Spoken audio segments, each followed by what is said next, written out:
She had stopped counting the years. 12 of them, each one aching with isolation. She wasn't just waiting for healing. She was waiting to be seen, to matter again. She had long lived without belonging. No mother to comfort her. No father to call her by name. Always on the edge of the crowd. Always feeling unclean. But still, she came. They said he was passing through. And something inside her whispered, if I could just touch the edge of his cloak. She didn't know if he would see her or speak to her, but she believed he could make her whole, and that was enough. No words, no announcements, just a quiet reach through the crowd. She had heard the stories, how he touched the leper, how he spoke to the outcast, how mercy seemed to follow wherever he walked. So she reached, not for a miracle, but for the man who carried it with him.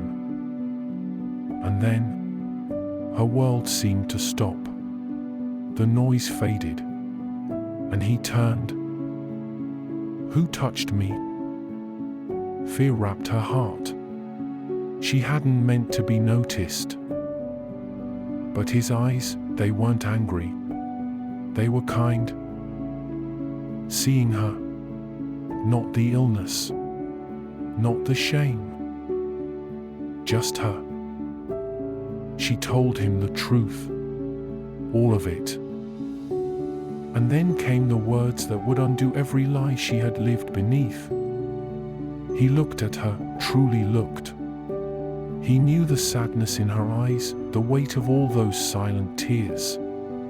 And with a voice as kind as the gaze that met hers, he said to her, "Daughter, your faith has healed you.